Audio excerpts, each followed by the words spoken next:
Olá, seja bem-vindo e bem-vinda a mais uma videoaula aqui do nosso canal e hoje vamos falar sobre o Iluminismo, este movimento cultural e intelectual europeu do século XVIII que tem uma abrangência muito ampla. Por isso, se fôssemos falar deste movimento em sua totalidade, este vídeo ficaria muito longo. Então, decidimos fazer um recorte. Não vamos falar da parte histórica, política ou social. Vamos tratar deste movimento principalmente a partir de suas ideias filosóficas, as principais escolas que influenciaram o Iluminismo e também abordar algumas de suas principais características. Vamos à videoaula de hoje?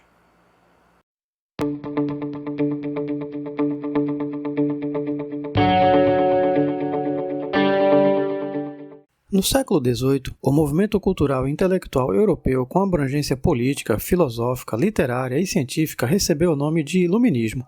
A origem do termo vem da expressão «la lumière de la raison», a luz da razão. É comum também encontrar o termo Aufklärung, que é a versão germânica do Iluminismo, embora Aufklärung não possa ser traduzida literalmente por Lumière, por isso utiliza-se o termo esclarecimento. Aufklärung tem um sentido que não conseguiu encontrar no vernáculo tradução fiel, engendrando divergências nos termos transcritos Iluminismo e Ilustração, aproximando-se dele traduções para esclarecimento, filosofia das luzes. Há de comum, no entanto, que tanto Lumière quanto Aufklärung marcam a presença de uma época, a época da razão, designam o apogeu da racionalidade e, por isso, se pode dizer também que representa o século dos filósofos. O Iluminismo foi um movimento que procurou mobilizar o poder da razão para poder reformar a sociedade e o conhecimento herdado da tradição medieval e, assim, poder dirigir o progresso da vida em todos os seus aspectos. Mas o Iluminismo não foi um movimento homogêneo, ou seja, não se trata de um conjunto de ideias sistemáticas. Trata-se de uma mentalidade em comum que envolve filósofos, físicos, matemáticos, intelectuais de uma determinada época, que tinham como objetivo mobilizar o poder da razão para dar sua contribuição para o progresso intelectual, social e moral. O Iluminismo é herdeiro tanto da tradição de filósofos racionalistas como Descartes, Leibniz e Spinoza, como também de filósofos empiristas como Locke, Berkeley e Hume. Da tradição racionalista, o Iluminismo herdou o método crítico para alcançar a luz e a clareza do conhecimento. Já o empirismo proporcionou procedimentos para a observação e construção da realidade baseada na experiência dos fatos. É preciso considerar também que o Iluminismo representa o ápice das transformações culturais iniciadas no século XIV pelo movimento renascentista, o movimento do humanismo renascentista que colocou o homem no centro do universo, o antropocentrismo, anthropos, que significa homem, em oposição ao teocentrismo medieval, moldando assim uma nova concepção de homem. Outro movimento que contribuiu para o advento do Iluminismo foi a Revolução Científica, que abriu o caminho para a investigação dos mistérios da natureza e que nós iremos falar mais adiante. No século XVIII, os pensadores franceses foram pioneiros em promover os valores iluministas, que culminou com a publicação da famosa Enciclopédia, editada por Denis Diderot e Jean Léron d'Alembert, e contou com a contribuição de mais de 130 pensadores, dentre eles Voltaire, Montesquieu e Jean-Jacques Rousseau. Entre os textos escritos por seus colaboradores podemos destacar Montesquieu e Voltaire, que escreveram o vocábulo sobre literatura, Condillac e Condorcet, que escreveram sobre filosofia, Rousseau, que escreveu o texto sobre música, Diderot, que escreveu o verbete sobre história da filosofia, d'Alembert, que falou sobre matemática, e muitos outros.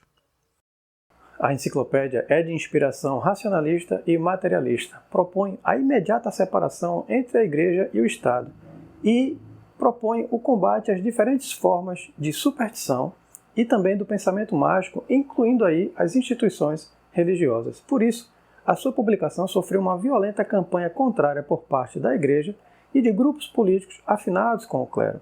Ela sofreu censura e condenação por parte da Igreja, mas apesar disso exerceu uma grande influência no mundo intelectual, inspirando, inclusive, os líderes da Revolução Francesa.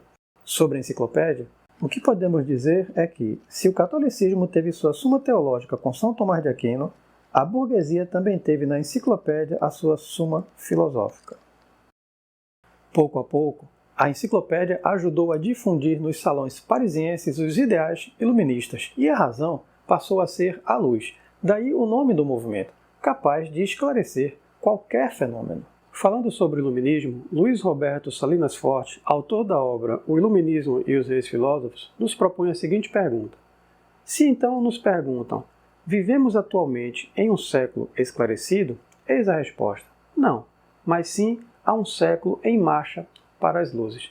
Esta pergunta, na verdade, já havia sido feita pelo filósofo alemão Immanuel Kant, que escreveu um opúsculo com o título Resposta à Pergunta, que é o esclarecimento, e que nós já fizemos um vídeo sobre este opúsculo de Kant aqui no canal. Eu vou deixar o link aqui nos cards deste vídeo. O esclarecimento ou iluminismo representava para Kant a saída dos seres humanos de uma condição de tutelagem. Tutelados eram todos aqueles que se encontravam numa condição incapazes de fazer uso da própria razão sem a ajuda de outra pessoa. Para Kant, essa tutelagem representava uma condição de menoridade, que é a incapacidade de se servir do próprio entendimento. Para sair da menoridade é preciso buscar o esclarecimento, pensar por si próprio. Sapere aude, tem coragem de fazer uso do teu próprio entendimento. Este é o lema do iluminismo segundo Kant. Partindo desta ideia, nós podemos pensar no iluminismo como uma forma de emancipação do ser humano, como uma forma de nos libertarmos da nossa condição de menoridade intelectual.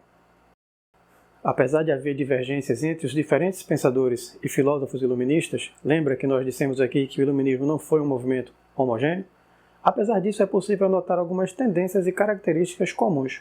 Algumas dessas características nós já tratamos aqui, como a valorização do homem e a crença no poder da razão. Outra característica é a defesa da liberdade, como dizia Diderot. O espírito do nosso século, do século do iluminismo, parece ser o da liberdade.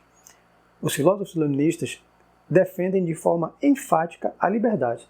Liberdade política, liberdade religiosa, liberdade de expressão e liberdade de imprensa. A liberdade individual passou a estar no centro dos debates políticos à medida em que a filosofia política do iluminismo promoveu a centralidade dos direitos individuais, deixando de lado as ideologias que cerceavam a liberdade, como era o caso das monarquias absolutistas. Outra característica é a crítica aos valores da Igreja, aquilo que nós podemos chamar de anticlericalismo. Os filósofos iluministas criticavam a imposição da verdade pela Igreja, porque, segundo eles, a razão não poderia se submeter a nenhum tipo de autoridade. Na verdade, seria ela, a razão, quem deveria criar suas próprias regras, e não se submeter a uma autoridade mágica ou transcendental. Thomas Gillis, autor de uma obra História da Educação, ele destaca ainda que nós podemos pensar que o iluminismo ele se baseia em 3 pilares fundamentais: razão, natureza e progresso. Sobre a ideia de razão, nós já tratamos amplamente aqui neste vídeo.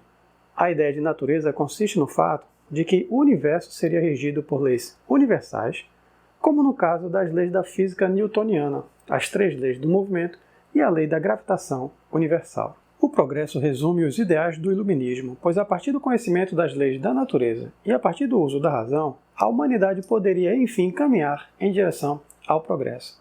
Essa confiança no progresso era, em grande parte, devida ao desenvolvimento do espírito científico. É a ciência que dá ao século XVIII a segurança e a confiança no poder da razão, e acreditava-se que, utilizando o mesmo método das ciências experimentais, seria possível, então, a partir do uso deste método, alcançar o progresso em todas as áreas da cultura e da vida. As descobertas astrofísicas, desde Galileu Galilei e Johannes Kepler até Isaac Newton, contribuíram para essa confiança. O avanço da astronomia e da física teve uma profunda influência no pensamento humano. Na Idade Média, a teologia cristã determinava aquilo que deveria ser considerado como a verdade absoluta. E todo aquele que contrariasse a filosofia escolástica era acusado de heresia diante do Tribunal da Santa Inquisição, como aconteceu com Giordano Bruno e Galileu Galilei, que contrariaram as bases filosófico-teológicas da sua época.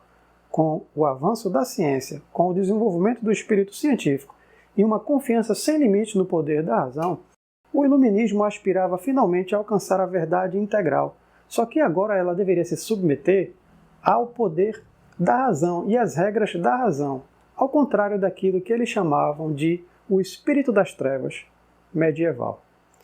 Vamos fazer um resumo do que nós tratamos aqui na nossa videoaula para facilitar a sua aprendizagem e a sua compreensão?